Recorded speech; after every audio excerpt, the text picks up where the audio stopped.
Good evening, all, and welcome back to Dark Fears. Tonight, we journey into the frozen heart of Canada, through forgotten corners and isolated small towns, buried beneath endless forests and icy roads, where help rarely reaches. Here, 7 of the most disturbing, real, and terrifying true horror stories have emerged. Accounts that will make you question what lurks beyond the light of your home. These are not legends or campfire tales. These are real, documented encounters from ordinary people who survived, or didn't. From abandoned farmhouses to basements hiding unspeakable secrets. From creatures that should not exist to disappearances that defy explanation. Tonight, you will hear horrors that will haunt your dreams. If you are new here, make sure to subscribe to Dark Fears for daily true horror content that will keep you up at night. Hit that notification bell so you never miss when the darkness calls. Now, let us step into the shadows of Canada, where civilization ends and terror begins. My name is Emily Carter, and this happened when I moved to a small town in northern Ontario called Maple Hollow.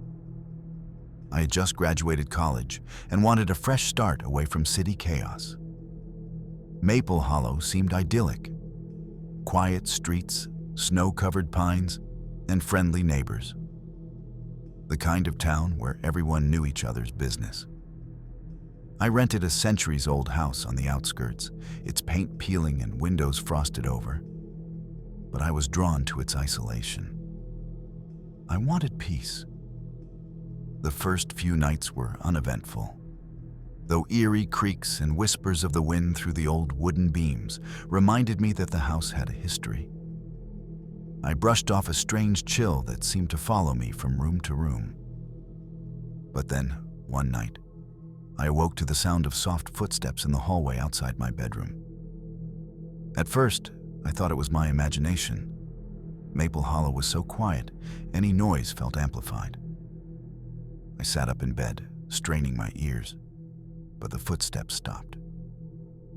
When I turned on the light, the hallway was empty. I told myself I was just stressed from the move. But as I lay back down, I realized something horrifying. The footsteps had moved upstairs. I spent the next day exploring the house, trying to rationalize the previous night. Maple Hollow had an odd reputation among locals for unexplained happenings, but I had always been skeptical. In the attic, I found an old trunk filled with yellowed letters and photographs of people I didn't recognize. Most were black and white family portraits, but a few showed the house itself, decades ago, surrounded by snow, eerily similar to the present. As I sifted through the items, a folded note slipped from between the photographs. Written in jagged handwriting, it read, "They never leave, they watch. Beware the attic at night." My heart started pounding. I laughed nervously, assuming it was some old prank from previous tenants. But that night, as I lay in bed, I heard a soft scratching coming from above. The attic. Frozen, I held my breath, listening. The scratching grew louder, deliberate. Something heavy shifted up there. Then, a low whisper. "Emily." My name. I bolted upright. No one else was in the house. Maple Hollow's snow outside glistened under the moonlight, but I felt utterly trapped. The next morning, I avoided the attic altogether, hoping the previous night had been a nightmare fueled by my imagination. Maple Hollow's streets were quiet as I stepped outside, the snow crunching under my boots. I thought about the town's rumors, stories of missing people, sudden disappearances, and whispers of the Watchers that lingered in the forests. Everyone seemed polite, but there was an unspoken caution in their eyes, as if they were warning me to leave the past buried. Back inside, I tried to distract myself with unpacking boxes, arranging the kitchen, and making the place feel like home. But the sense of being watched grew stronger. Mirrors seemed to catch movements I didn't make. Shadows lingered longer than they should, and sometimes I swore I heard my name whispered softly, echoing from the walls. By nightfall, dread settled into my chest. When the clock struck midnight, I heard it again. Slow, deliberate footsteps pacing above me, circling the attic, followed by a faint scraping sound against the wooden floor. It wasn't human. I could feel the intent behind it. A silent malevolence waiting, watching, feeding on my fear. By the fourth night, I could no longer ignore what was happening. I decided to face the attic, armed with a flashlight and every ounce of courage I could summon. The stairs groaned under my weight as I ascended, each step echoing through the silent house. I reached the attic door and hesitated, my hand trembling over the doorknob. When I finally pushed it open, the beam of my flashlight fell across the dusty floorboards, old furniture draped in tattered sheets, and the trunk from before. Suddenly, the air grew icy, and the whisper came again, louder this time. "You shouldn't be here." My breath fogged in the cold air, and the flashlight flickered. I froze as I saw movement in the corner, dark shapes shifting, almost humanoid, but impossibly tall and thin. They didn't step forward, didn't make a sound other than the faint scratching of their elongated limbs. My instincts screamed at me to run, but my feet felt rooted to the floor. Then, one of them stepped closer, and I realized the horror wasn't just in the house. It had been living there for decades, waiting for someone like me to come alone. I stumbled backward, tripping over a box, and the flashlight clattered to the floor, casting chaotic shadows across the attic. My heart pounded so violently, I thought it might burst. But the worst part wasn't the cold or the darkness.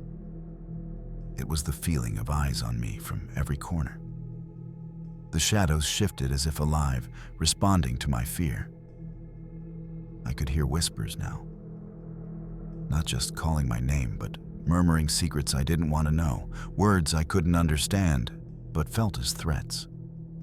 I scrambled to retrieve the flashlight and shined it directly at the figures. For a brief second, I saw them clearly. Skeletal, elongated limbs, hollow eyes that seemed to consume the light, and mouth that opened slightly, as though whispering without sound. And then, just as quickly, they vanished, melting into the corners of the attic as though they had never been there. Shaking, I backed down the stairs, realizing that leaving the attic wouldn't free me. Wherever I went in the house, I could feel them, watching, waiting, and feeding on the fear that gripped me. Maple Hollow had its secrets, and now I was entwined in them, whether I liked it or not. The following days were a nightmare of sleepless nights. I tried to convince myself it was hallucination, stress, or sleep paralysis. But Maple Hollow was relentless. Doors would slam on their own, windows rattled when the wind was still, and faint whispering followed me through every room. I started documenting everything in a journal, trying to make sense of the chaos. But every entry seemed to invite more activity. One evening, I found a local historian at the Maple Hollow Library, an elderly man named Mr. Thompson. He looked at my notebook with wide eyes, flipping through sketches and notes of my encounters. His hands trembled as he whispered, "The house, it's been like that for decades. People come, and the house watches, traps them. Some leave, some don't." He explained that many of Maple Hollow's old homes hid histories of disappearances, all centered around spirits or entities that clung to the living. That night, I felt it again. The attic. I could hear slow, deliberate footsteps above me, and the scratching sound returned. But this time, it was accompanied by soft, mocking laughter, echoing through the walls. They weren't just watching, they were learning, anticipating my fear, enjoying every heartbeat that raced in panic. By the seventh night, I was unraveling.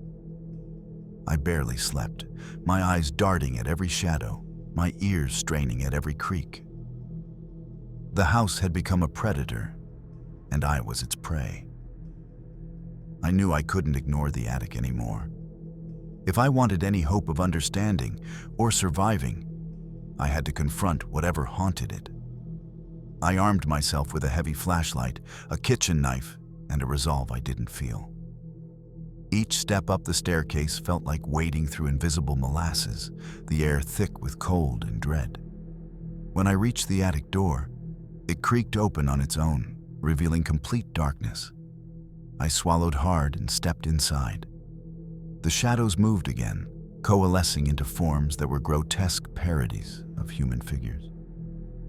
They whispered my name in a chorus of hollow voices, and the air was thick with their presence. I felt something brush against my arm, icy and firm. Panic surged, but curiosity forced me to step further. Then, a sudden flash of movement revealed the wall covered in old photographs. Images of every previous tenant of the house, their eyes scratched out. And in the center, a photo of me, taken that very night. I stumbled back in terror, my breath ragged. The photographs seemed to shift, the scratched-out eyes now staring at me as if alive. The shadows closed in slowly, deliberate and patient, surrounding me. I tried to scream, but my voice caught in my throat. Then I felt it, an almost gentle yet insistent push from behind, driving me toward the center of the attic. It was then I realized the horrifying truth. The house didn't just watch, it trapped. Every footprint I took, every frightened heartbeat, fed the presence. The entities weren't trying to kill me. They were trying to mark me, to make me part of the house's collection. Desperation surged, and I grabbed the nearest object, a broken chair leg, and swung blindly. The shadows recoiled, giving me a sliver of space to run. I bolted down the stairs, out the front door, and into the frozen night, leaving everything behind. The house stood silent, yet I could feel it watching me from the windows. Even now, years later, I avoid Maple Hollow. But in my dreams, I still hear the whispers and see the shadows lurking in my peripheral vision. The house waits patiently for anyone daring enough to enter again. The days after my escape were haunted by an unsettling quiet. I stayed with friends in a nearby town, trying to convince myself it was over. But at night, the memories of that attic, the whispers, and the elongated shadows clawed at my mind. I avoided mirrors, avoided dark corners, even avoided reading about Maple Hollow in the newspapers, fearing that any mention might draw them back. One evening, I received a plain envelope in the mail. No return address. Inside was a single, yellowed photograph of the house, taken from the same angle I had left it. But this time, the attic window, the one where the shadows had appeared, was black, not reflecting the warm light from within. A note slipped beneath the photo simply said, "We remember." My chest tightened, and I realized the house hadn't let me go. It was waiting, biding its time, recording my fear for future visitors. Maple Hollow wasn't just a town with dark history. It was alive, feeding off the curious, the brave, and the foolish. Even now, I can feel it in my dreams, tugging me back toward that attic. I know that if I ever return, it will be waiting. And next time, it might not let me escape. Years have passed since that terrifying experience. But the memories of Maple Hollow are etched into me. I've learned never to underestimate small towns with histories buried in frozen forests and abandoned homes. I tell my story to warn others. Curiosity can be deadly, and some houses carry their own consciousness, their own malice. I've moved multiple times since then, but every new home feels different. Mirrors seem to reflect shadows too quickly. Hallways echo with phantom footsteps. And at night, I hear whispers that sound like my own name. Sometimes, I wake in the middle of the night, thinking I see elongated shapes lurking in my peripheral vision. I know they are following me, learning from me, feeding off the fear that Maple Hollow began in me. I have shared this story as a cautionary tale. The house still stands, quiet yet patient, waiting for the next unsuspecting soul. Maple Hollow's legacy is not in the townspeople or the frozen trees. It is in the terror that lingers long after the snow has melted, long after the doors are closed, and long after anyone dares to speak its name aloud. My name is Daniel Hughes, and this happened when I took a summer job in a small Canadian town called Frost Creek. I was a park ranger, assigned to monitor the trails and the dense forests that stretched for miles beyond the town's limits. The locals warned me about the woods, tales of hikers who wandered in and never came out. But I laughed them off as typical small-town superstition. Frost Creek was quiet, the kind of place where time felt slower, and the forests seemed endless. During my first week, I noticed something strange. People I met in the town often gave me blank stares when I mentioned exploring certain trails. The oldest residents muttered about paths that shouldn't exist and the woods that take more than they give. I ignored it, eager to prove my bravery. One evening, I decided to hike a trail near a small creek that locals avoided. The sun was setting, and the forest grew darker by the minute.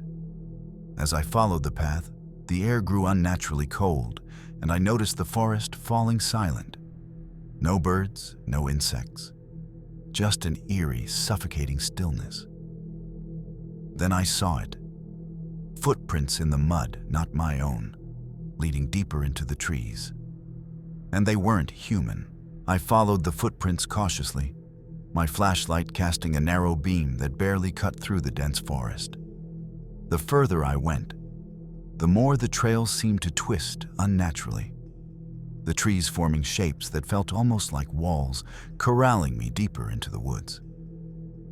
I tried calling out, but my voice vanished into the oppressive silence. It felt as if the forest itself swallowed sound. After nearly an hour of tracking, I came across a clearing where the air was impossibly still. In the center, the footprints ended abruptly, as though the person or creature had vanished into thin air. A chill ran down my spine. That's when I heard the whispering, soft at first, weaving between the trees, repeating my name, Daniel. Daniel. I spun around, shining my light frantically, but saw nothing. Then movement flickered at the edge of my vision, shadows darting between the trunks, fleeting and impossible to focus on. My instincts screamed to run, but my feet were glued to the ground. Something in the woods was aware of me. Something was hunting me, learning my pace, my fear, my hesitation. I forced myself to move, stepping cautiously back toward the trail. But the forest seemed to shift around me. Every tree looked the same. Every shadow seemed to move when I wasn't looking directly at it. My flashlight flickered, and for a brief second, I thought I saw a tall, thin figure watching me from behind a fallen log. The moment I blinked, it was gone. Panic began to set in. I realized I had no idea how far I'd walked or how to return to the safety of the park ranger station. My radio crackled to life, faint and distorted, though no one was on the channel. Then came the whispers again, this time multiple voices overlapping, circling around me. Daniel, don't leave. Stay. I could feel the presence closing in, the cold intensifying with each breath. Suddenly, movement darted between the trees, quick, almost imperceptible, but unmistakably humanoid. I ran blindly, branches whipping against my face, roots tangling my feet, my heartbeat pounding in my ears. The deeper I ran, the clearer it became. Frost Creek wasn't just a forest. It was a trap, and the longer I stayed, the more it consumed me. I finally stumbled into a small clearing, panting and drenched in sweat despite the frigid air. The whispers stopped abruptly, leaving only a suffocating silence. I tried to gather my bearings, scanning the forest for any familiar marker. But there was nothing, just endless trees stretching into darkness. Then I saw it, a small, abandoned cabin, hidden behind thick undergrowth, its windows shattered and walls covered in moss. It hadn't appeared on any map I had checked. I approached cautiously, flashlight in hand, noting strange symbols carved into the wooden walls, patterns I didn't recognize, but felt instinctively wrong. As I stepped closer, the door creaked open slowly, as if inviting me in. Against every instinct, I entered. Inside, the air was icy, and I could see footprints leading into the back room, but no sign of whoever had left them. The whispering began again, louder, angrier. "You shouldn't be here." I froze. From the shadows, something moved. A dark, humanoid figure, impossibly tall, its limbs unnaturally long. Its hollow eyes reflected my flashlight like twin voids. I realized then that Frost Creek wasn't a place to explore. It was alive, and it had claimed countless others before me. I backed out of the cabin slowly, heart hammering. But the moment I reached the doorway, the shadows moved with a purpose. They weren't just lurking. They were guiding me, herding me deeper into the forest. Every instinct screamed at me to run, but the trees seemed to twist around me, closing paths I had just walked. Frost Creek was alive, and I was caught in its grasp. Desperate, I decided to climb a nearby ridge, hoping to get a vantage point and spot the park ranger station or a road. The climb was treacherous. Roots snared my boots, loose rocks skidded beneath me. But I forced my way up. From the top, I saw a faint glimmer in the distance. Lights from the town. Relief surged, but it was short-lived. The shadows below me started moving in unison, racing through the trees toward me with unnatural speed. I realized then that the creatures didn't just watch, they hunted. And the moment I thought I had escaped, they closed in silently. The whispers returned, louder, overlapping voices calling my name, laughing, taunting. I had no idea if I would survive the night. But I knew one thing. The forest had chosen me as its next story, and it wouldn't let go easily. I scrambled down the ridge, desperate to reach the town. But the forest seemed endless. Every turn I took, I ended up in the same shadowed clearing where the footprints had ended. It was as if the woods themselves were rearranging around me, trapping me in a maze designed by something older and smarter than I could comprehend. Then I saw it clearly. A figure at the edge of the clearing, tall, impossibly thin, almost skeletal. Its hollow eyes locked onto mine, and the air grew frigid as it took a step forward. The whispering intensified, now a chorus of dozens of voices, overlapping and echoing off the trees. "Stay. Stay with us." My instincts screamed at me to fight, but there was nothing I could do. The forest had claimed the night. I ran blindly, tripping over roots and rocks, my flashlight bouncing wildly. In the distance, I saw a faint trail of orange light. Torches from a search party, perhaps, or a trick of my desperate mind. I screamed for help, the echoes swallowed by the dense trees, the shadows trailing my every movement. Frost Creek was alive, patient, and merciless. And I understood in that moment that no one truly leaves once it takes notice. Exhaustion and fear mingled as I stumbled into yet another clearing, my legs shaking with every step. The shadows that had been following me slowed their approach, but I could still feel their presence pressing in from all sides. It wasn't just the figures themselves. It was the oppressive cold, the unnatural silence, and the way the forest seemed to lean in closer to listen to my panicked breathing. I knew I couldn't stop. If I did, I would become part of Frost Creek's endless tally of vanished souls. Then, I noticed movement near the creek itself, a faint reflection of firelight on the water. My heart leapt. Perhaps the search party had found me. I ran toward it, but the figures ahead seemed to melt into the trees, reappearing behind me faster than I could comprehend. Panic surged, and I tripped, hitting the icy ground hard. When I looked up, the creek's surface shimmered unnaturally, almost like it was watching me. And then I saw shapes moving beneath the water. Elongated, dark figures, their hollow eyes staring upward, their limbs breaking the surface for mere moments before disappearing again. The forest wasn't just trapping me. It was studying me, preparing, and perhaps deciding how it would claim me next. I scrambled to my feet and ran along the creek's edge, desperate for solid ground. The shadows surged closer, their movements deliberate and terrifyingly fast.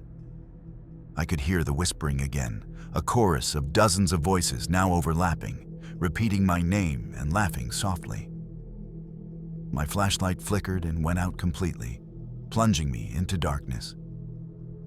I could no longer see the path, the creek, or the shapes chasing me. I only felt their presence, a cold, malevolent weight pressing from every direction. I stumbled blindly into a small grove of trees, heart hammering, chest burning.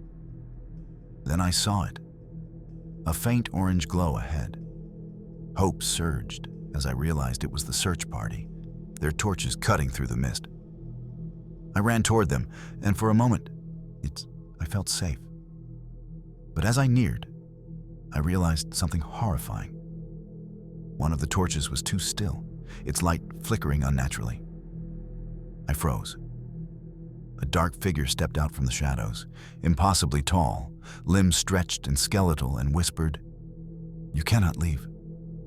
Panic surged again, and I realized that even if I reached the people, Frost Creek would not release me so easily. Its eyes were on me, and it had learned every fear I possessed.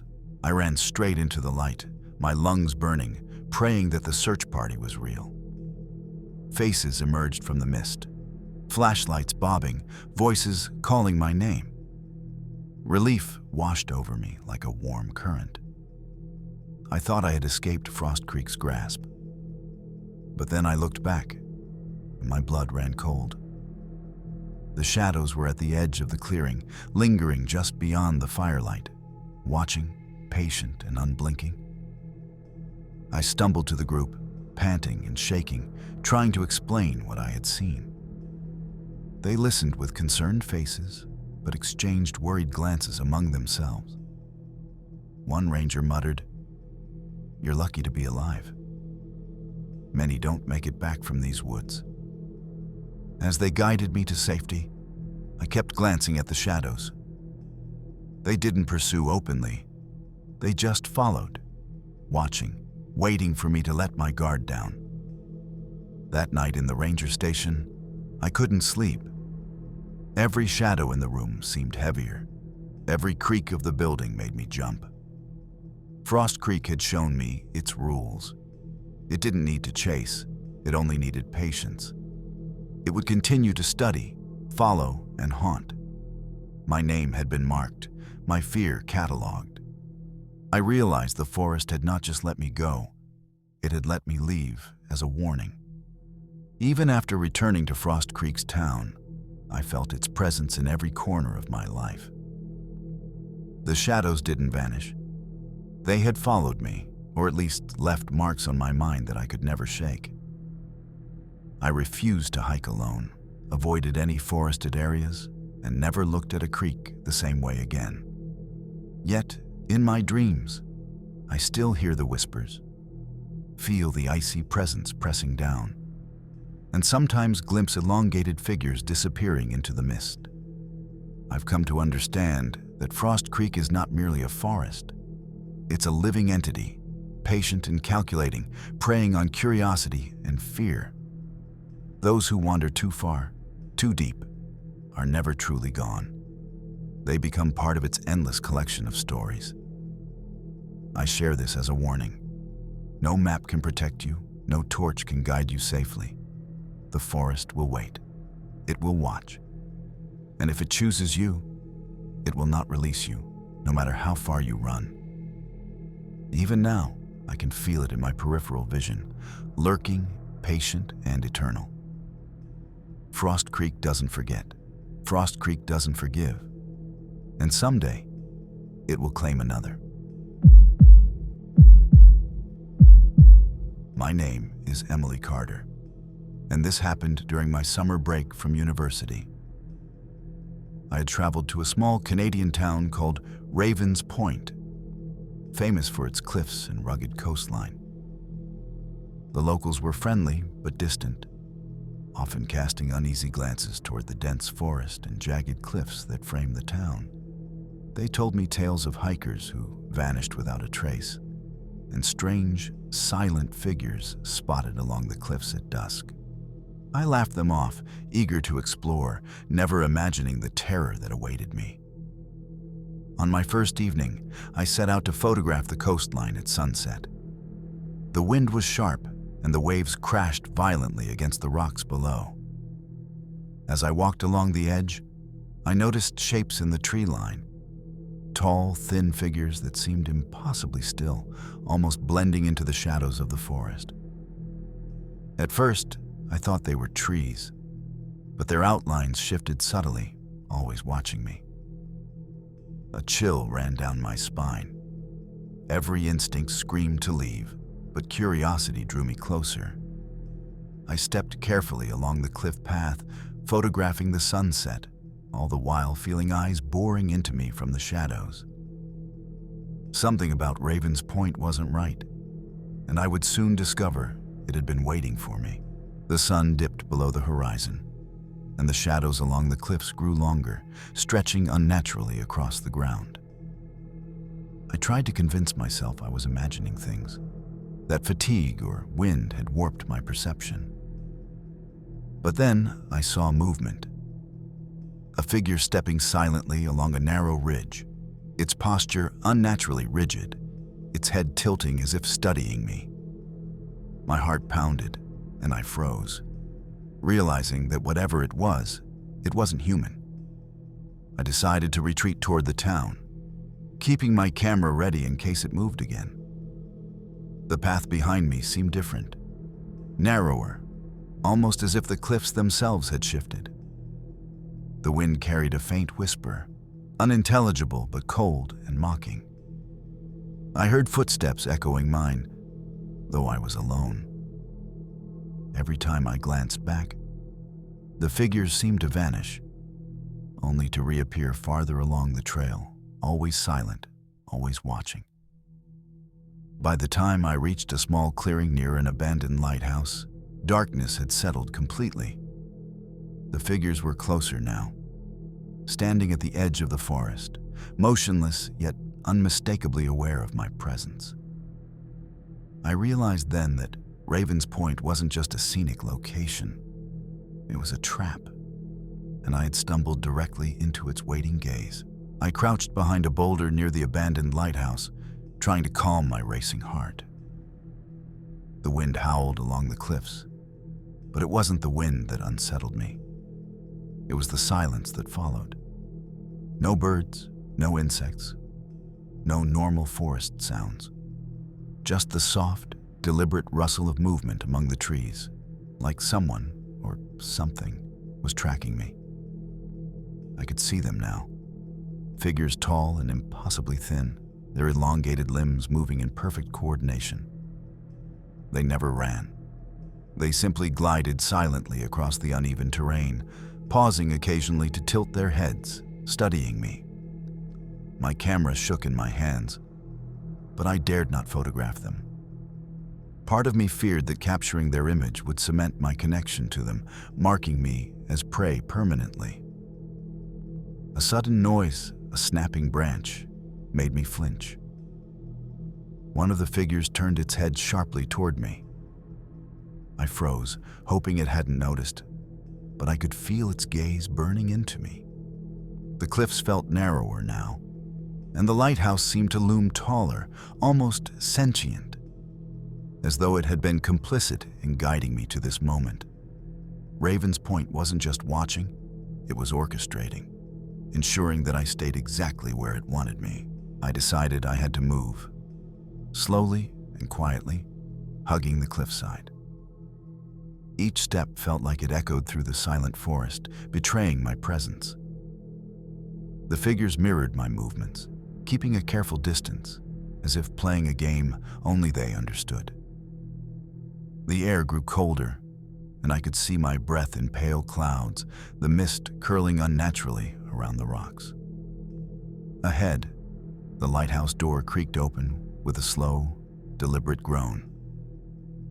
I hesitated, realizing that the structure wasn't abandoned in the normal sense. Something lived there, something old and patient. The figures didn't enter, but they didn't leave either. They stayed, their hollow eyes fixed on me, watching my every move. I took a deep breath and edged closer to the lighthouse, hoping to find an exit from this nightmare. Inside, the walls were lined with peeling paint and long-forgotten debris. But at the far end, I noticed a staircase descending into darkness. My instincts screamed to turn back, but fear drove me forward. As I descended, the whispering began. Soft at first, unintelligible, then clear. "We see you. You cannot leave." I froze, realizing that Raven's Point didn't just watch. It waited, patient, eternal, and hungry for attention. The staircase descended into a cold, damp tunnel, the smell of mildew and decay thick in the air. Each step echoed eerily, though I was alone. The flashlight trembled in my hands, and every shadow seemed to stretch, pulse, and writhe in ways that defied logic. I could feel the presence of the figures even here, outside their line of sight, pressing on me. Patient, silent, and watchful. At the end of the tunnel, a doorway led into a cavernous underground chamber. The walls were lined with strange markings, symbols I didn't recognize, etched deeply into stone. I ran my fingers over them, and a sudden shiver ran through me. The air thickened, and the whispering returned, surrounding me from every angle. "You shouldn't be here. You don't belong." My instincts screamed to leave, but my curiosity, foolish as it was, forced me to step further into the darkness. Then I saw them, the silent watchers. Figures taller than any human, faceless but undeniably sentient, standing motionless in a perfect semicircle. The air vibrated with their awareness, and I realized that this chamber had been waiting for me, just as the cliffs, the lighthouse, and the forest had been. I had wandered into their domain, and there was no easy escape. I froze in terror, the flashlight trembling as I tried to focus on the silent watchers. They didn't move toward me, yet I could feel their gaze, an almost tangible pressure, suffocating and precise. The whispering grew louder, layered, and almost intelligible. "Stay, join, watch forever." I realized with a horrifying clarity that these creatures weren't just observers. They were collectors, harvesting fear, documenting every reaction, every heartbeat, every tremble of a prey they had ensnared. My heart hammered as I searched desperately for a way out. But the tunnel behind me seemed to have vanished. The staircase I had descended no longer led upward. The chamber had transformed, stretching impossibly, as though the architecture itself obeyed the silent watchers. Every instinct screamed to run, yet the ground felt like it was subtly shifting beneath my feet, urging me deeper. I whispered my own name, hoping to anchor myself to reality, but it sounded hollow, distant. I realized then that Raven's Point didn't just trap bodies, it trapped minds. And by entering their domain, I had become part of the pattern, cataloged and observed.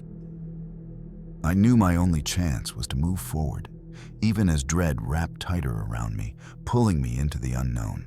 I forced myself to take a tentative step forward, the floor of the chamber cold and uneven beneath my boots. Every movement seemed amplified, echoing in the silence, drawing the attention of the watchers.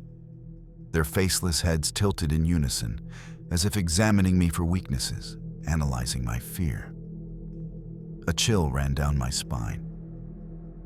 I realized that they were learning, adapting, waiting for the moment I faltered completely. The chamber stretched before me like a labyrinth. Strange carvings along the walls seemed to shift subtly when I looked away, creating the impression that the space itself was alive.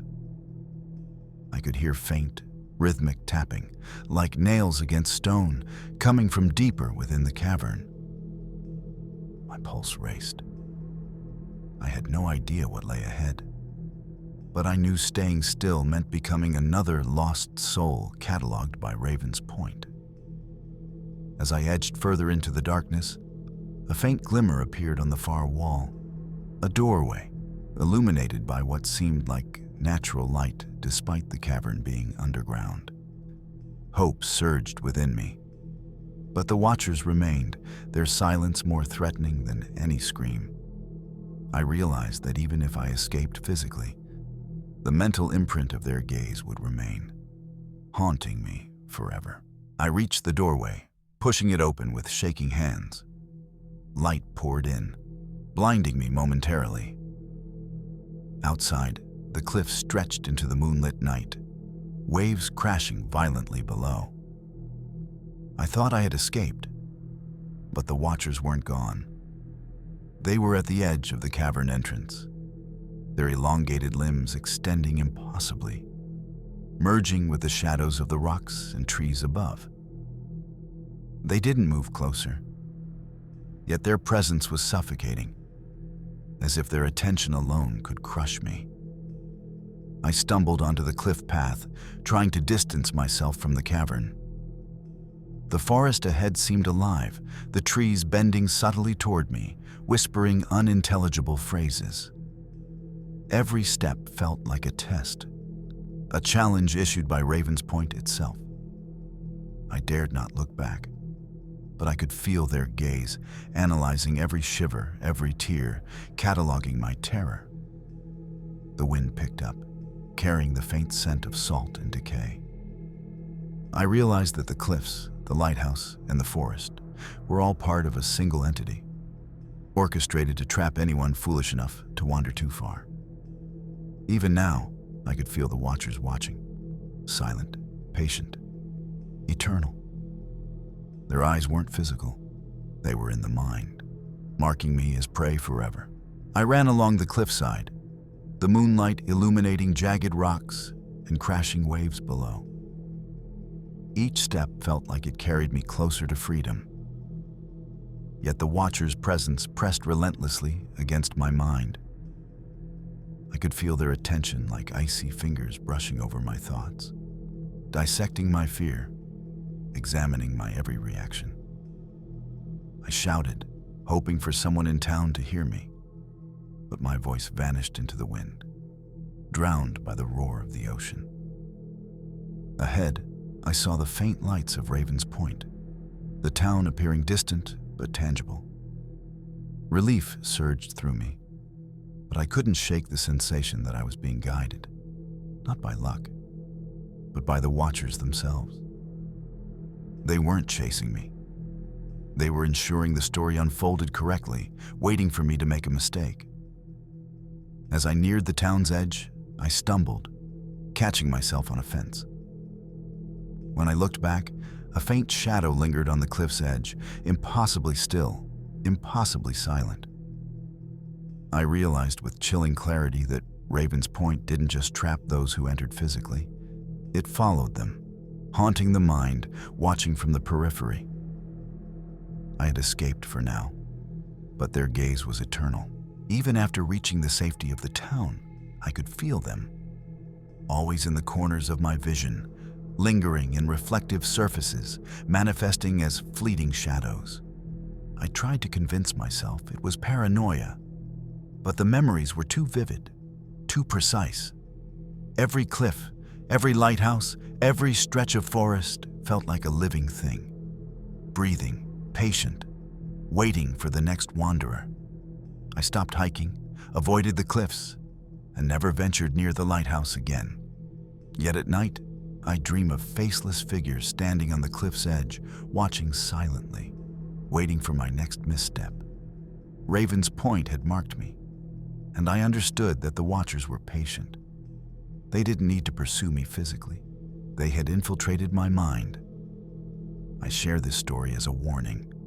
The cliffs and forests of Raven's Point are not merely beautiful. They are sentient, meticulous, and eternal. Those who venture too far are cataloged, studied, and remembered.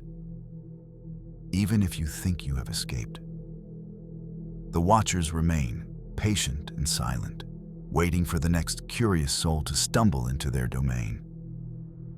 I still see them sometimes, even here in town, and I know they never stop watching. My name is Lucas Bennett, and I had just moved to a small town in Ontario called Maple Hollow. It was picturesque on the surface, rows of old maple trees, cobblestone streets, and quiet houses. But the locals avoided certain parts of the town after sunset. They spoke in hushed tones about a house on the edge of town, abandoned for decades, where the lights flickered even when no one was inside, and strange noises could be heard echoing from its empty halls. I didn't believe them, until I saw it for myself. One evening, drawn by curiosity, I walked past the crumbling house. The windows were coated in grime, but I swore I saw movement inside, shadows shifting unnaturally. The air around it was colder than the rest of the street, and the faint scent of decay clung to the doorframe. I thought about walking away, but something compelled me to approach. As I stepped onto the creaking porch, the wind howled through broken shutters, carrying faint whispers that seemed to call my name.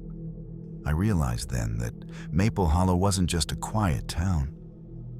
It held secrets that had waited decades for someone foolish enough to enter. That night, I learned that curiosity can be a dangerous thing. I stepped inside, the floorboards groaning beneath me, echoing through empty halls. The air was thick with dust, yet the whispers persisted, soft, unintelligible, and impossible to ignore. The house felt alive, shifting subtly as I moved, corridors appearing longer, doorways narrower. I could see shadows stretching across the walls, bending unnaturally toward me.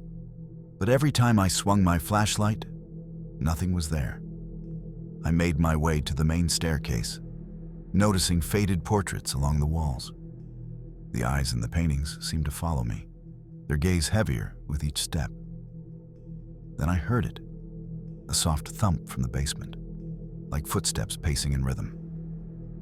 My heart raced, but I knew I had to see. I descended carefully, feeling the chill increase with every step. In the basement, the darkness was nearly absolute. My flashlight barely penetrated it, revealing only vague shapes, old furniture, boxes, and shadows that didn't belong. And then I saw it.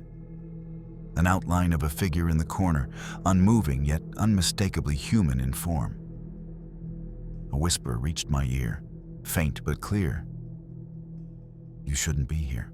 I froze, my flashlight trembling as the outline of the figure seemed to shift slightly, as though breathing in the shadows. The basement air was thick and suffocating, carrying a faint metallic scent I couldn't identify. Every instinct screamed to run, yet some part of me, a foolish, curious part, kept me rooted in place. The whispers grew louder, echoing off the stone walls, forming words I almost understood. leave, or join. Slowly, I inched forward, straining to see more. The figure didn't move, yet the shadows around it twisted unnaturally, extending toward me, almost caressing my feet as if testing my fear. My heart pounded, and I realized this was no ordinary haunting. The house was alive, a vessel of lingering spirits, feeding on those who dared to trespass. I stumbled over a broken chair and cursed under my breath, drawing the figure's attention. Its presence became almost suffocating, and I could feel cold, invisible hands brushing against my arms.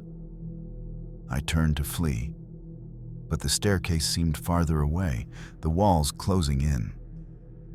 The house had decided I was not leaving so easily, and every shadow seemed to pulse with anticipation. I scrambled toward the stairs, tripping over debris and falling to my knees.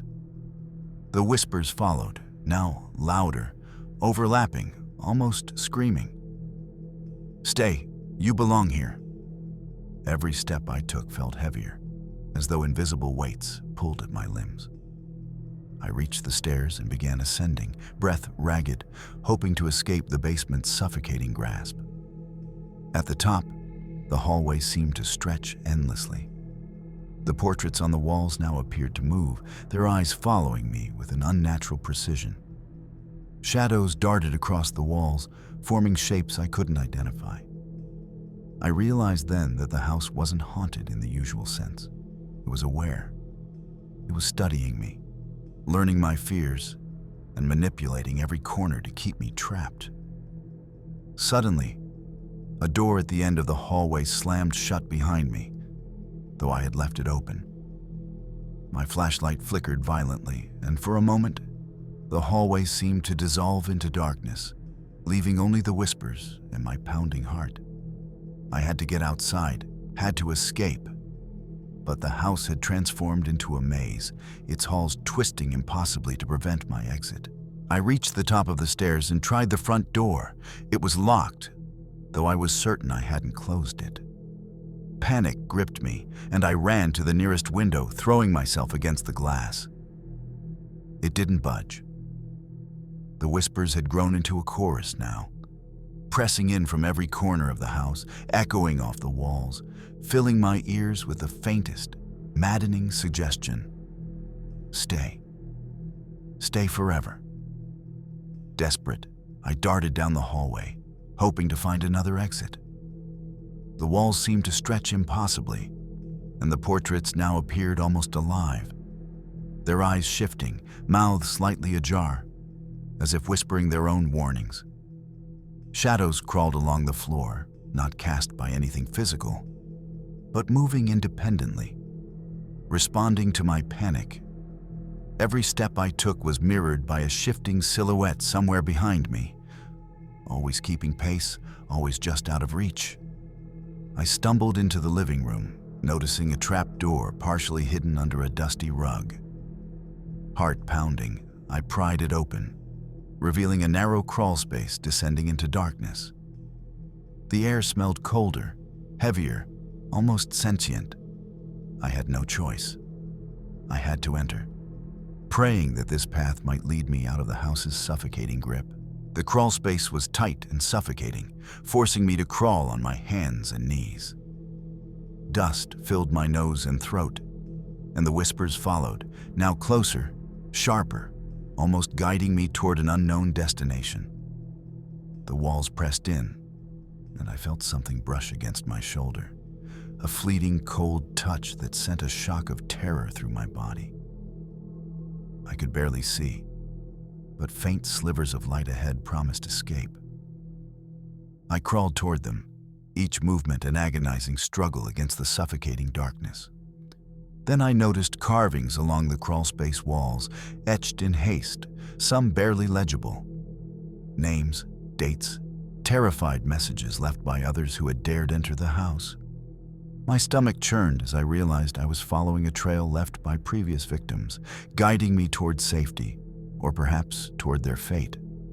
Suddenly, a hand, pale and impossibly long, reached from the darkness behind me.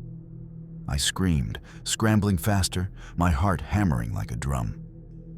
The whispers turned into a shrill, mocking chorus. "You cannot leave. Join us." With a final push, I lunged toward the light, bursting from the crawl space and onto the overgrown backyard, gasping for fresh air. I stumbled into the overgrown backyard, coughing from the stale, dust-filled air. The moon illuminated the broken fence and sagging trees, but the relief was fleeting.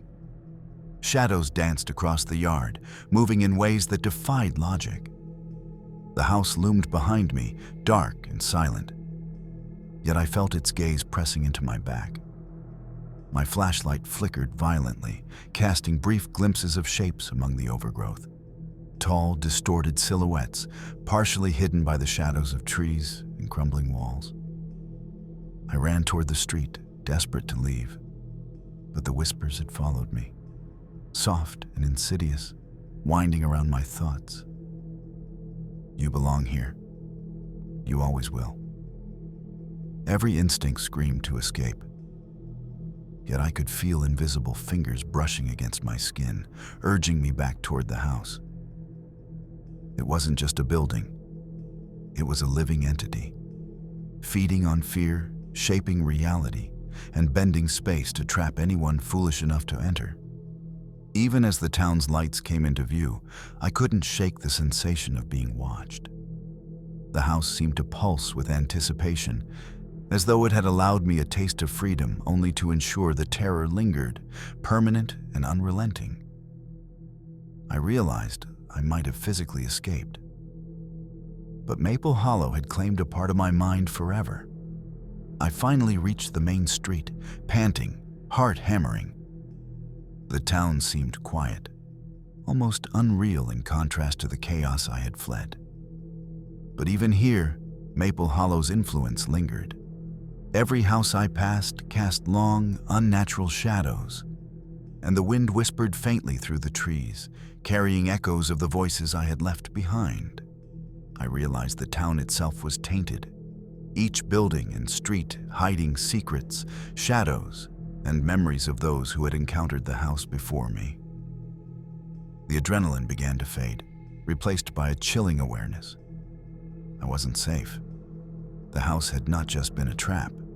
It was a sentinel, a collection point for fear and curiosity, and I had become part of its narrative.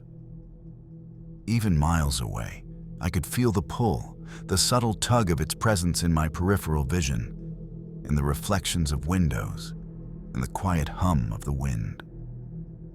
I understood then that Maple Hollow was patient.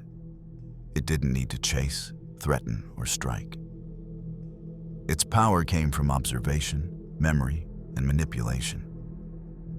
I had survived, but the house had already claimed me in ways I could never fully escape. And deep down, I knew that one day, curiosity would lure someone else into its grasp, repeating the cycle of fear forever. I spent the next few days trying to convince myself it had all been imagination. But the memories clung to me like shadows. Even in the safety of my small apartment, I could feel the house's influence creeping in. Reflections in windows sometimes revealed fleeting glimpses of the dark, elongated figures I had seen in the basement. Faint whispers echoed at the edge of my hearing, chilling my blood even in silence. Friends asked why I had stopped visiting Maple Hollow entirely, but I couldn't explain. I knew they wouldn't understand. The house didn't only trap bodies, it captured attention, curiosity, and fear. Every step I had taken inside it had been cataloged. Every tremble of my hands, every gasp of terror recorded by something far older and more patient than any living creature I had ever known. At night, I dreamt of the house stretching impossibly, corridors twisting into infinity, the shadows following me even as I ran. I woke drenched in sweat, heart pounding, and I knew that no distance could free me from its grip. Maple Hollow had claimed me, not fully, but enough to haunt my every thought, a silent reminder that some curiosities are deadly. Months later, I returned to Maple Hollow, but not to the house. I stayed on the main street, under streetlights, observing from a distance. The house stood silently, but I could feel its presence like a pulse beneath the ground. Shadows shifted at the windows, fleeting glimpses of movement that sent a shiver down my spine. I realized then that Maple Hollow didn't need to act directly. It influenced, manipulated, and ensured that anyone who dared approach became part of its story, willingly or not. I share this now as a warning. The house, the shadows, the whispers, they are patient, calculating, and eternal. Curiosity is a weapon it wields, and those who dare cross its threshold are never truly free. I escaped physically, but Maple Hollow left its mark, a lingering fear that cannot be erased. Even here, far from the house, I sometimes hear faint whispers, see shadows twist unnaturally, and remember the cold brush of unseen hands. Maple Hollow is still there, waiting for the next curious soul.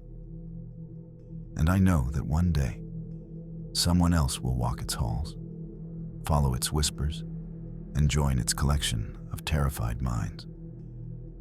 The town's secret is patient, and it never forgets. My name is Emily Carter, and this happened the summer I decided to camp alone at Frostpine Lake in northern Ontario. The lake was breathtaking during the day, mirror-like water reflecting dense pine forests, the air crisp and clean. But locals warned me about the area after dark. Stories of disappearances, strange lights on the water, and whispers carried by the wind were common, but I dismissed them as old campfire tales. That was my first mistake. On the first night, I set up my tent near the shoreline. The sun dipped below the trees, casting long, dark shadows across the water. As darkness settled, I noticed lights dancing on the far side of the lake. Small, flickering, moving in patterns that didn't resemble any campsite lanterns. My curiosity pulled me closer, and I grabbed my binoculars. What I saw made my stomach drop.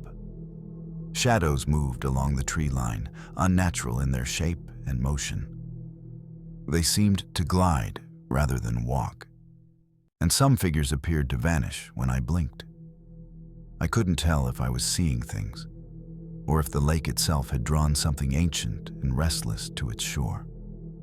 That night, Frostpine Lake revealed its first secret to me. It was far from safe, and it had been waiting. I returned to my tent, heart pounding, trying to convince myself I had imagined the lights. The forest around me was quiet. Too quiet.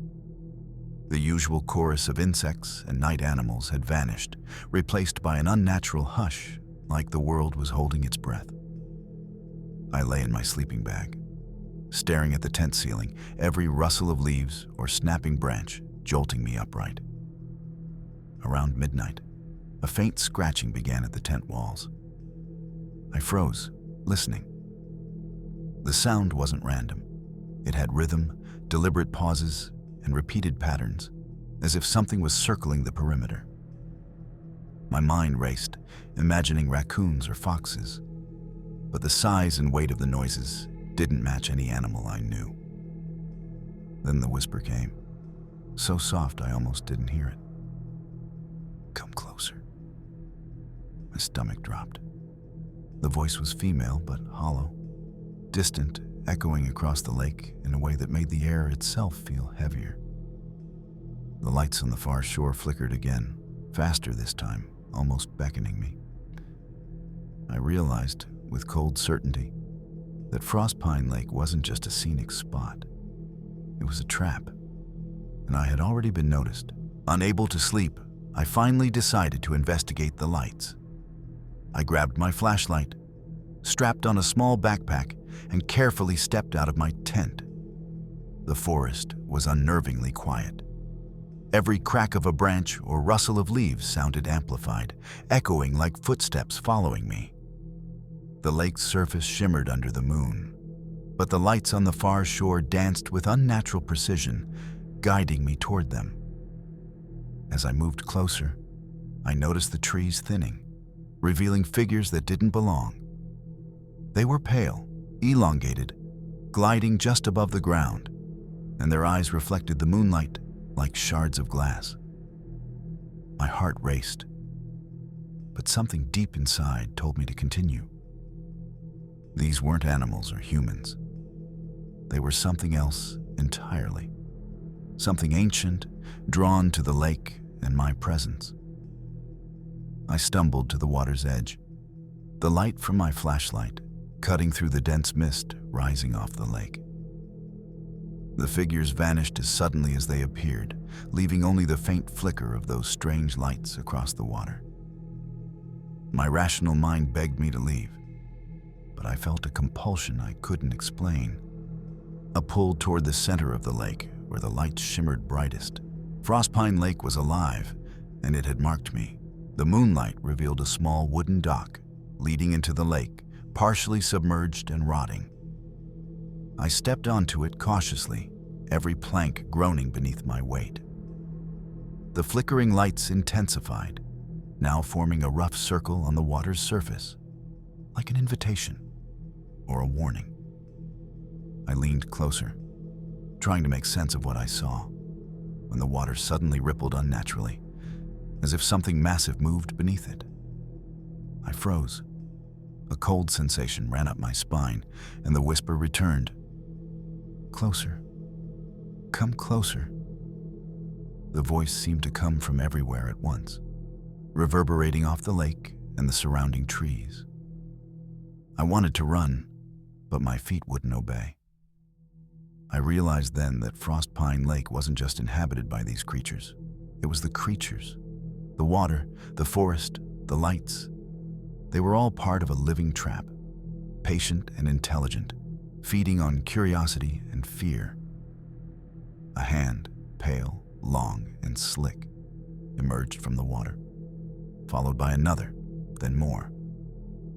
I stumbled backward, tripping on the dock, falling to my knees, heart hammering. My flashlight clattered to the boards, spinning a shaky beam that illuminated the water's surface. Eyes, hundreds of them, glowing faintly, stared up from beneath, unblinking and hungry. Panic surged through me as I realized I might be the next to vanish into Frostpine Lake's depths. I scrambled backward off the dock, heart hammering, slipping on the wet wood. The hands beneath the water's surface writhed unnaturally, as though testing my fear. The whispers grew louder, overlapping, almost chanting, "Join us, forever." I backed into the forest, stumbling over exposed roots and fallen branches, my flashlight flickering helplessly in my hand. The lake behind me seemed to ripple with anticipation. The strange lights danced across the tree line now, not just on the water, but among the forest itself, as if the entire area had come alive. I could feel eyes following me from the shadows, countless unseen presences shifting in the mist. Every instinct screamed at me to keep running, but my mind was paralyzed with terror. I tripped over a large tree root, landing hard on my hands, and that's when I saw them fully. Dozens of pale, elongated figures emerging from the mist, gliding silently toward me. Their eyes glowed faintly, reflecting the moonlight. I scrambled to my feet, adrenaline surging, and ran blindly through the forest, the whispers of Frostpine Lake echoing in my ears, following me with every step, promising that escape was only temporary. I ran blindly through the forest, branches whipping against my face, roots threatening to trip me with every step. The whispers persisted, weaving around me, whispering promises of safety if I would only surrender. My flashlight flickered violently, casting distorted shadows on every tree, every rock, each seeming to hold a lurking figure.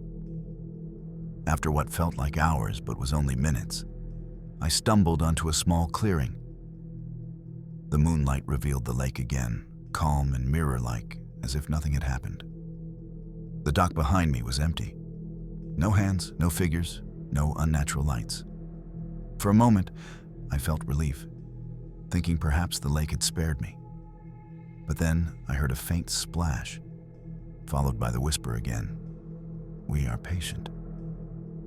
Across the water, the faint lights twitched in rhythm, as if counting my breaths, marking my presence. The forest seemed to exhale, and I knew then that Frostpine Lake didn't need to chase or capture immediately. Its power was subtle, patient, and eternal. I had survived the night. But the lake had already claimed a piece of my mind, a lingering fear I could never shake. And I knew that anyone who came after me might vanish entirely. I didn't stop running until the tree line thinned, revealing the edge of the main forest path leading back to the small road where I had parked my car. My heart was pounding so violently, I thought it might burst from my chest. Every shadow along the path twisted unnaturally, and I felt the faintest brush of air against my neck, like a warning or a taunt. Frostpine Lake wasn't finished with me yet. The whispers followed, growing louder as if carried by the wind. "You can't leave. You belong to us." I stumbled forward, fighting panic, and noticed footprints in the dirt, impossibly long, distorted, leading in the same direction I was running. I realized with horror that the figures weren't chasing me yet. They were marking the path, ensuring they knew where I went, studying me even in my escape. Finally, the road came into view. The streetlights flickered faintly, offering me some semblance of safety. But even in their weak glow, I could see shadows lurking just beyond the light, waiting, patient. I ran faster, adrenaline burning my lungs, knowing that Frostpine Lake had claimed a part of me that night, and that it would watch me, always, until the next curious soul wandered too close. When I reached the road, I didn't stop.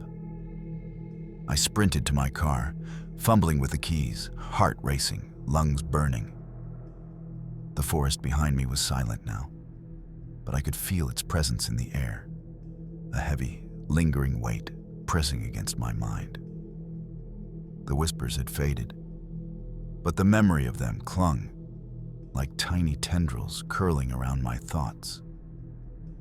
I drove slowly back toward town, constantly glancing at the rearview mirror. The lake and its surrounding forest loomed in the distance, calm and undisturbed. But I knew better. Frostpine Lake had patience. There was no need to pursue me immediately. Its hold was subtle, psychological, eternal. I could feel it even as the distance increased, like a cold hand resting lightly on the back of my neck. I never returned to the lake, and I warned others who camped there to stay away. Even months later, I could feel the pull in quiet moments, the whisper of its presence in wind and water, the flicker of lights in peripheral vision. Frostpine Lake doesn't need to strike. It only needs to watch. And when curiosity inevitably returns, it will take again. Weeks passed, but the memory of Frostpine Lake never faded. Even in my apartment, far from the forest and water, I could feel its presence pressing against my thoughts. Every time I closed my eyes, I saw the flickering lights dancing across the distant tree line, and the pale, elongated figures gliding silently through the mist. Sleep was impossible. Every rustle of wind outside, every distant splash from a nearby pond, made my heart race. I began researching the lake and discovered dozens of disappearances over the past century. Hikers, campers, even locals had vanished. Always near the same dock, always under mysterious circumstances. No bodies were ever found, only traces.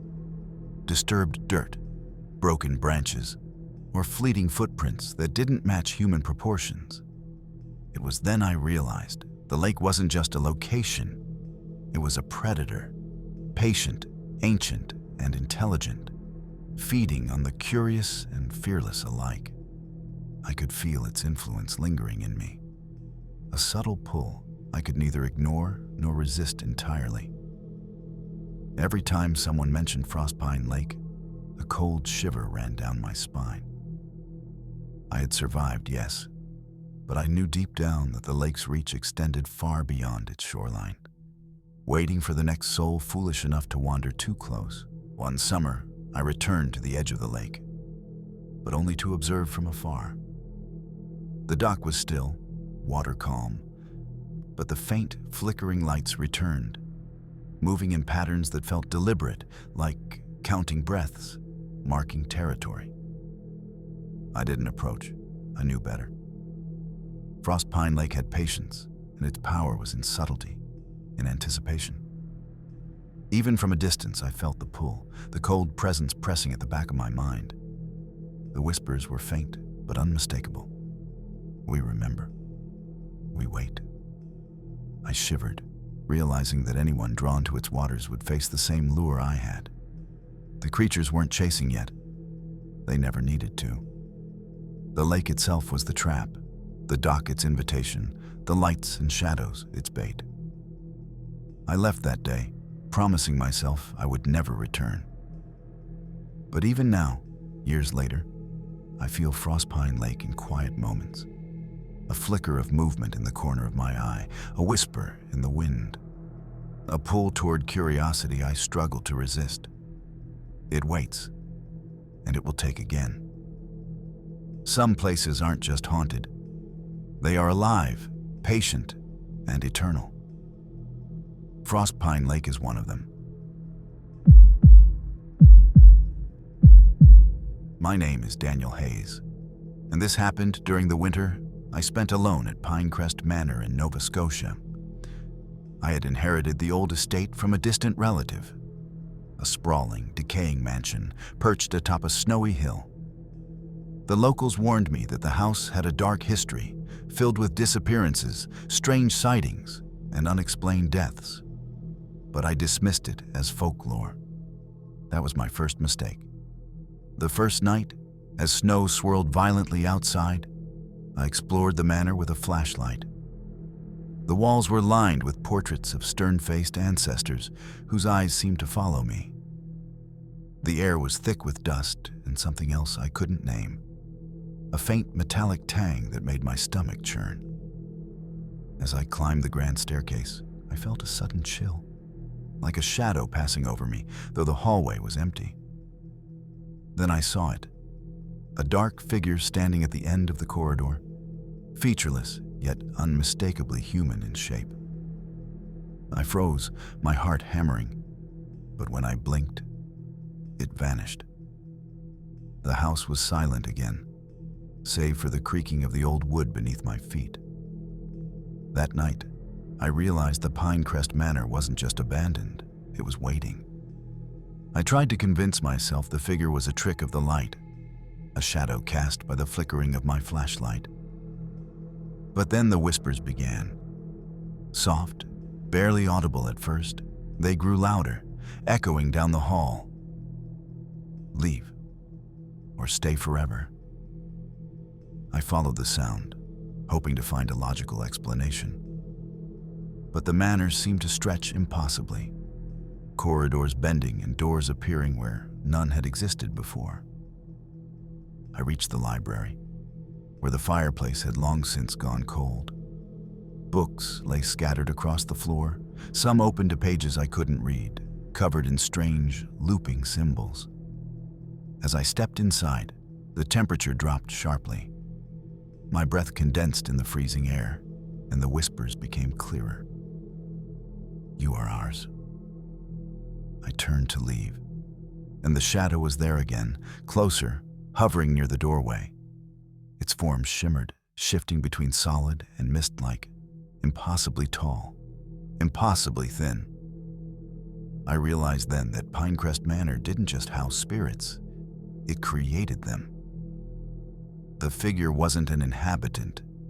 It was a manifestation of the house itself, feeding on fear, curiosity, and the isolation I so desperately thought would bring peace. I couldn't leave the library, no matter how much I wanted to. The shadow followed me silently, its presence pressing against the back of my mind like an invisible weight. Each step I took seemed to echo unnaturally, the sound stretched and warped by the house itself. I tried speaking aloud, calling for help, but my voice sounded distant, swallowed by the vast, hollow manor. The room seemed to warp around me. Bookshelves bent at impossible angles, and the floorboards shifted subtly beneath my feet. I caught glimpses of figures in the mirrors, reflections of people who weren't there, standing silently, watching, waiting. The shadows seemed to feed off my fear, growing taller, darker, more substantial. My rational mind screamed to run, but the house had other plans. Then I noticed the fireplace. Even though it had been cold for years, faint blue flames flickered in the hearth, casting elongated shadows across the walls. The shadow moved toward it, as if drawn by the light. I realized, with a shiver, that Pinerest Manor didn't just trap bodies. It trapped attention, curiosity, and sanity, twisting every sense until you weren't sure what was real or imagined. I backed away from the fireplace, and the shadow mirrored every movement with eerie precision, drifting closer as though it anticipated my next step. The whispers became a chorus, overlapping and echoing from every corner. Stay, forever, ours. I realized the house itself was alive, bending reality to keep me trapped within its walls, feeding on my terror and isolation. I ran toward the grand staircase, hoping to escape the library, but the steps seemed to stretch endlessly before me. Portraits of my ancestors lined the walls, their eyes following, their expressions twisting into grotesque masks of fear and anger. The air grew colder, my breath forming clouds in front of me, as though the temperature itself was being manipulated by the house. Suddenly, a door slammed shut behind me, the sound deafening in the silence. The shadow lingered near the library entrance, motionless, as if guarding its domain. Panic surged, but I forced myself to focus, knowing that my only chance was to navigate the maze of halls and corridors, trusting my instincts while the manor twisted and shifted around me. Pinerest Manor had begun to reveal its true nature. Cunning, patient, and merciless, I fled up the staircase, each step groaning under my weight, as if the house itself disapproved of my attempt to escape. The shadow followed silently, drifting just above the steps, twisting and stretching unnaturally with each movement I made. My flashlight flickered violently, cutting my visibility in half, leaving me to navigate by memory and the faint glow of moonlight through cracked windows. The whispers intensified, overlapping into a cacophony that made my head pound. You cannot leave. You are ours. Panic surged, and I stumbled into a hallway lined with doors, each one leading to rooms I couldn't recognize. The shadow glided behind me, its elongated form stretching impossibly, a predator that didn't need to touch me to terrify me. I tried opening a door at random, desperate for refuge, but it led to a wall, solid, unyielding, though it had previously appeared as a doorway. The house wasn't just haunted, it was sentient, reshaping itself to ensnare me. My fear became a tangible leash, pulling me deeper into its labyrinth. Pinerest Manor wasn't merely a location, it was a trap, patient and meticulous, and I was already caught. I pressed forward, forcing myself to move despite the oppressive atmosphere that seemed to cling to my skin. The shadow mirrored my every step, keeping a calculated distance as if it were toying with me, drawing out my terror for its own satisfaction. The whispers followed, more insistent now. We see you. We follow you. You belong to us. A sudden draft extinguished my flashlight entirely. plunging me into near total darkness. Panic gripped me, and I could hear my own ragged breathing echoing unnaturally, twisted by the manor's walls. The portraits seemed to leer, their eyes glowing faintly, and the floorboards warped beneath me as though alive. I stumbled into what appeared to be a dining hall, the long table covered in dust and faded, brittle silverware. And then I saw it. Dozens of shadows, elongated and indistinct, crawling along the walls and ceiling, merging into the architecture itself. The house was no longer just a building. It was a living predator, capable of manifesting terror in physical form. Every instinct screamed at me to flee, but the exit had vanished. I realized then that Pinerest Manor had no intention of letting me go, and my survival depended on navigating a nightmare that constantly shifted around me. I stumbled blindly through the dining hall, hands outstretched, trying to navigate the maze of shifting shadows and warped furniture. The whispers had grown into a chorus, overlapping and echoing in impossible directions. Forever. Stay, ours. The house was alive, breathing, and its intent was clear. It wanted me to become part of it, a permanent resident in its twisted nightmare. Ahead, I noticed a staircase leading to the attic, half hidden in shadows. Desperation drove me forward. I climbed carefully, each step groaning beneath my weight. The shadow followed, stretching impossibly long, weaving through walls, ceiling, and banisters, as if it had no physical constraints. Every instinct screamed to stop, but I forced myself onward, clinging to the hope that higher ground might offer a chance to escape. When I reached the attic, a cold wind blew through broken windows. Dust swirled around me, revealing the full horror of the space. Dolls, old furniture, and broken mirrors littered the floor. But the shadows weren't confined to the objects. They moved independently, slithering along the walls, stretching across the floor like living darkness. Pinerest Manor wasn't just haunted, it was predatory, patient, and insatiable, and I was still very much its prey. I reached the center of the attic, heart hammering, lungs burning. The shadows coalesced near a large, broken window, forming a shape that was almost humanoid. But wrong. Elongated limbs, featureless face, and impossibly tall. The whispers grew louder, forming words I could almost understand. "You belong. You cannot leave." I tried to move toward the opposite window, desperate for an escape, but the shadows reacted instantly, flowing like liquid across the floor and walls to block my path. My mind reeled. The house wasn't just alive. It anticipated, adapted, and trapped. I realized the only way to survive was to confront the fear, to face the shadow directly, though I had no idea what that would entail. As I stepped closer, the shape shimmered, rippling between solidity and mist, and a cold hand seemed to brush against my mind, freezing me in place. Panic surged, but I forced myself forward, heart screaming.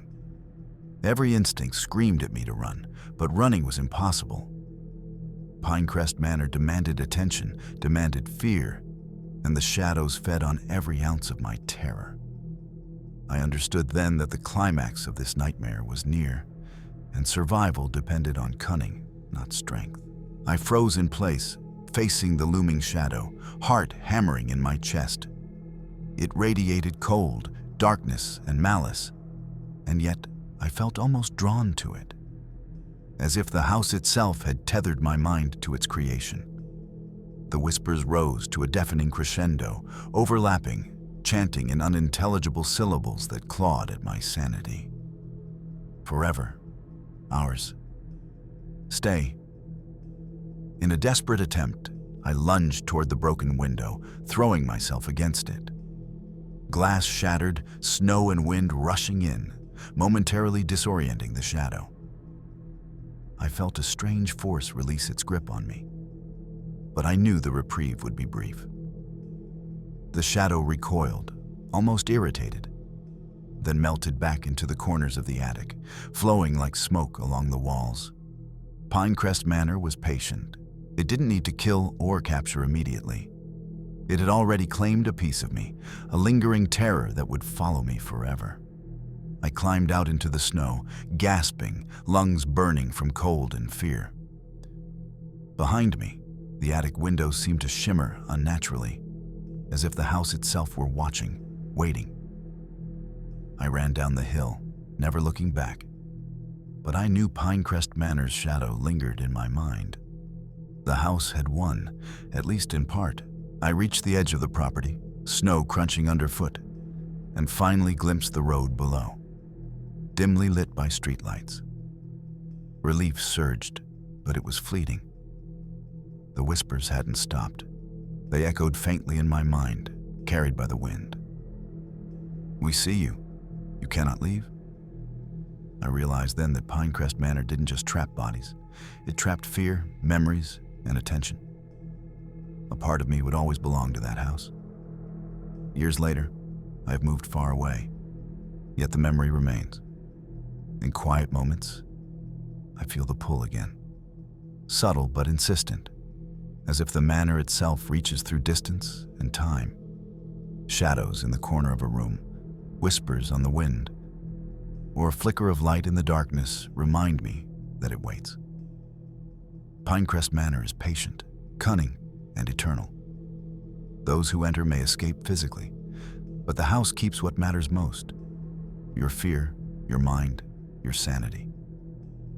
I warn anyone who hears this: do not seek Pinerest Manor.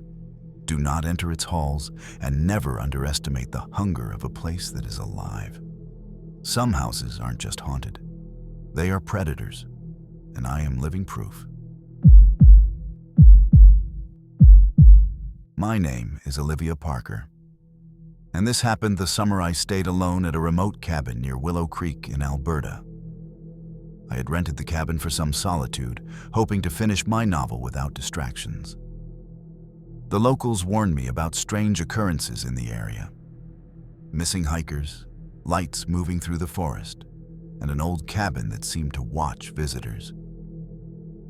But I dismissed their stories as exaggeration. That was my first mistake. The cabin sat at the edge of a dense forest, shadowed by tall pines, with the creek murmuring nearby. The first night, I unpacked and explored the small space, noting the strange smell of damp wood and something metallic that I couldn't place. As darkness fell, the forest outside seemed to grow taller, closer, suffocatingly dense. I felt eyes on me, though I was alone. Around midnight, I heard faint knocking on the cabin door, slow and deliberate. I froze, thinking perhaps it was an animal. But the knocking continued in a rhythmic pattern, too intentional to be random. When I finally approached the door, there was nothing. No footprints, no one outside. Only the wind whispering through the trees. That night, I realized Willow Creek Cabin was not just isolated. It was alive, waiting for someone to disturb it. I tried to convince myself the knocking had been my imagination, but the unease stayed with me.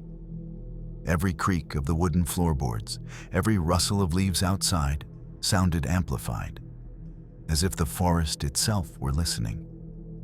I stayed awake for hours, flashlight in hand, scanning the cabin, but saw nothing.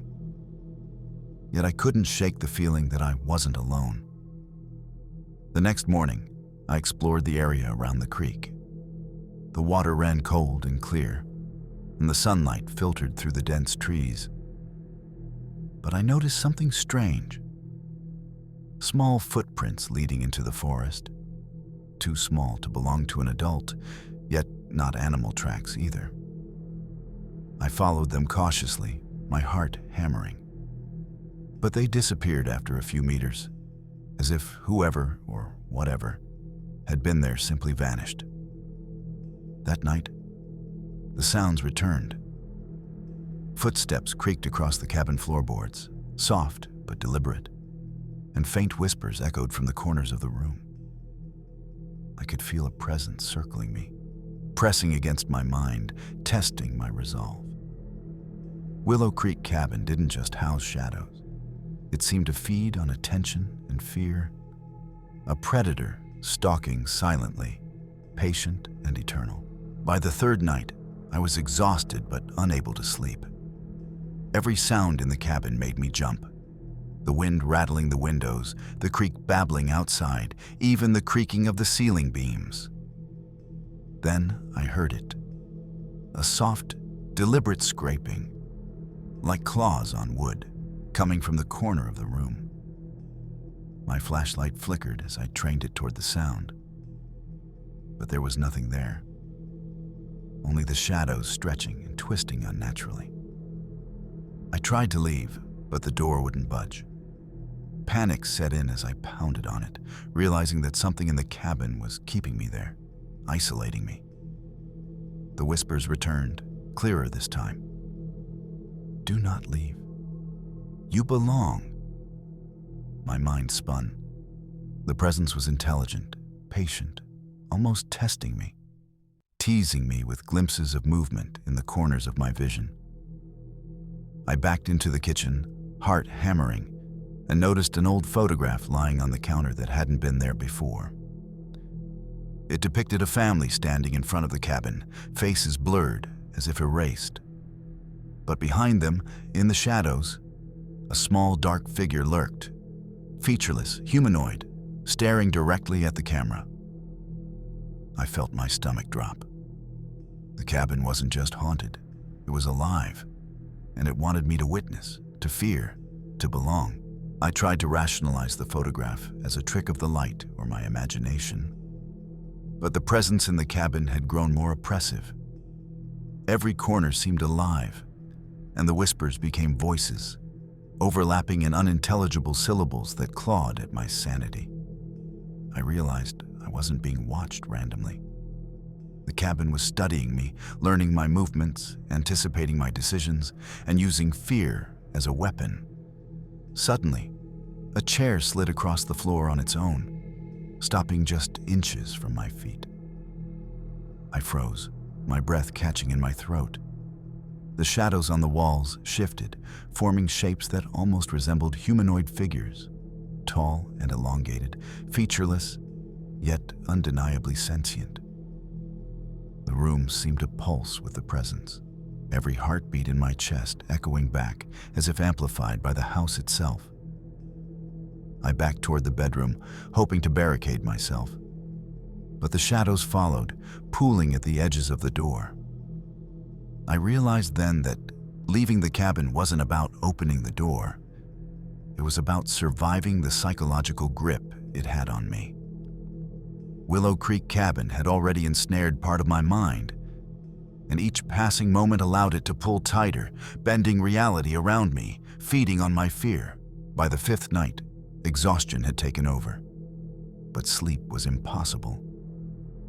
Every noise, the creaking of the cabin, the wind rustling the pine trees, the distant babble of the creek, felt amplified, as if the forest itself conspired with the cabin. I began hearing footsteps behind me, light and deliberate. Yet whenever I turned, there was nothing. The presence wasn't just watching anymore. It was interacting, playing with me, testing the limits of my fear. I noticed scratches along the wooden floorboards, small but deep, as if tiny claws had carved them overnight. My flashlight flickered violently, casting shadows that seemed to move independently, twisting into humanoid shapes, leaning toward me as if drawn by my panic. I backed into a corner, realizing the cabin wasn't just haunted, it was sentient, feeding off my terror and curiosity alike. Then I heard a child's voice, soft but chilling. "Stay, don't leave." It came from the corner of the room, yet no child was there. My breath caught as I realized the figure from the photograph might not have been confined to an image.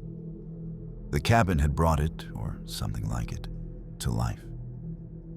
Fear had become tangible, and Willow Creek Cabin was the conductor, orchestrating my terror with patience and precision. I tried to leave the cabin, but the front door seemed impossibly far away, the hallway stretching unnaturally.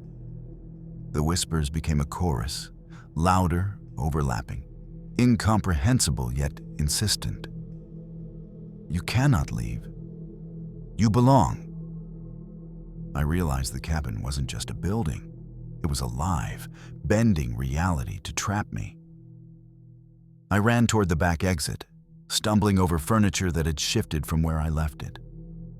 The shadows followed fluidly, moving faster than any human could, flowing like liquid across the floor and walls. The air grew colder, my breath forming clouds in front of me, and I felt a weight pressing against my chest, a tangible force trying to hold me in place. Then I saw it. A featureless, dark humanoid figure standing in the middle of the room, taller than any human should be, limbs elongated and distorted. Its presence radiated malice, but it didn't move toward me. Instead, it waited, observing, patient. The cabin had created a predator to guard its secrets, to feed on fear, and I had unwittingly drawn its attention. My only chance was to escape its gaze and reach the forest outside before the cabin could claim me entirely. I burst out of the cabin and into the snow-dusted forest, heart hammering, lungs burning. The shadows surged toward the doorway, as if aware I had escaped for the moment, their elongated forms rippling across the wooden walls before vanishing into the darkness. I ran blindly, branches clawing at my clothes, snow crunching underfoot. And all the while, the whispers pursued me, faint but unrelenting. You belong. You cannot leave. The forest seemed alive, guiding me and blocking me at the same time. Every path I took twisted unnaturally, returning me to the cabin or leading to dead ends where shadows lingered, waiting. I stumbled into a clearing and thought I had finally evaded them. But then the creek behind me began to bubble violently, a strange, dark mist rising from the water. My heart sank. The cabin's influence reached beyond its walls. Whatever lived there, whatever created the shadows, could extend itself into the forest. I realized then that Willow Creek Cabin didn't merely haunt. It manipulated, hunted, and extended its terror outward, feeding off anyone who ventured too close. The true horror wasn't inside the cabin. It was the way the house could reach into reality itself, twisting it until escape felt impossible. I paused to catch my breath, but the forest wasn't silent.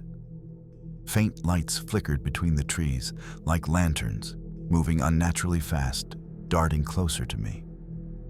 My mind screamed to run, but exhaustion and fear made my legs heavy.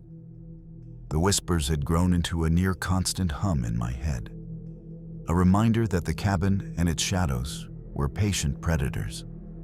Suddenly, I saw the humanoid figure again, standing at the edge of the clearing, featureless, dark, impossibly tall, its presence radiating a cold, oppressive weight. It didn't move, yet I could feel its gaze, pressing into my mind. The shadows in the forest began to coalesce toward it, as if it were the master, commanding them with a silent will. Desperate, I scrambled toward a faint light in the distance, what I hoped was a road or a distant cabin. But the forest shifted around me. Trees appeared where there were none, the creek changed direction, and the snow seemed to rise higher, as if the world itself were bending to trap me.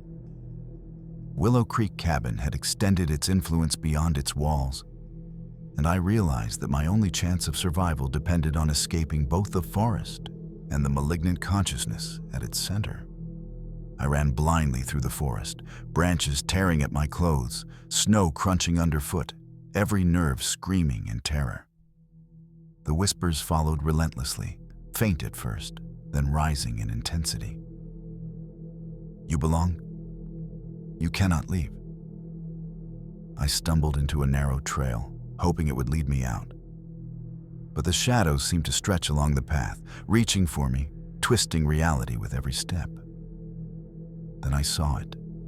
The cabin, distant but unmistakable, its windows glowing with a faint, unnatural light. The figure stood at the edge of the forest, featureless, dark, watching, waiting. My heart sank. Escape wouldn't be as simple as reaching the road. The cabin and its horrors had followed me, extending their reach, their patience almost divine. I forced myself to run faster, ignoring the cold biting at my skin, ignoring the fear clawing at my mind. Every instinct screamed that the forest itself was conspiring to keep me trapped. The creek bubbled beside me, dark mist curling upward like smoke. And I realized that Willow Creek Cabin's power extended into the land itself.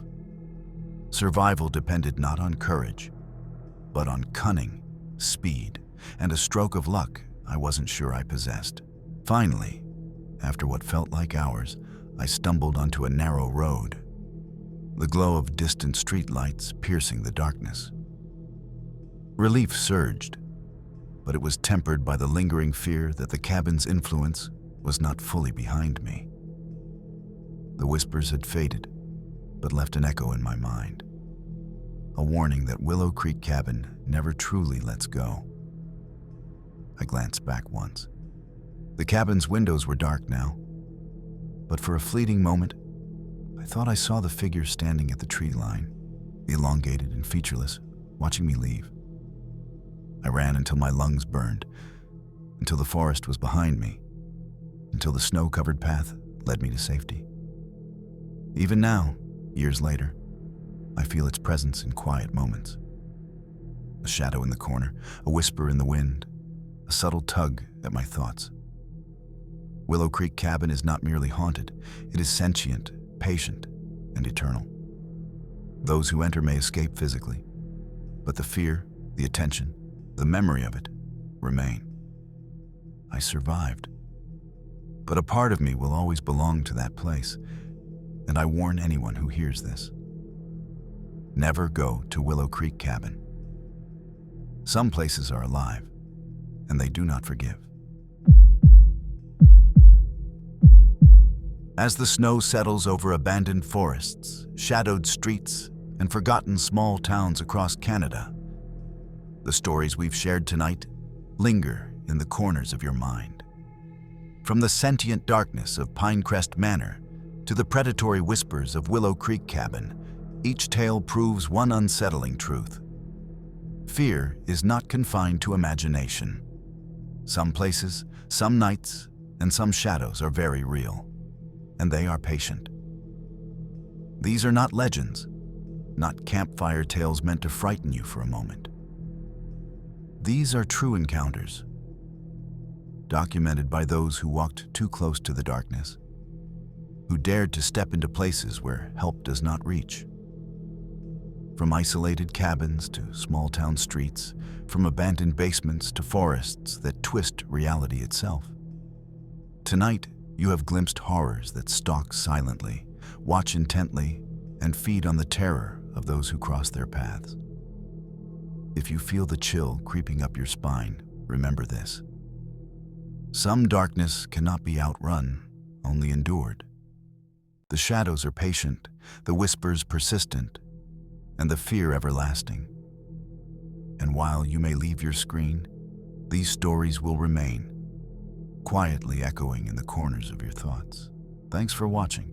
This was Dark Fears.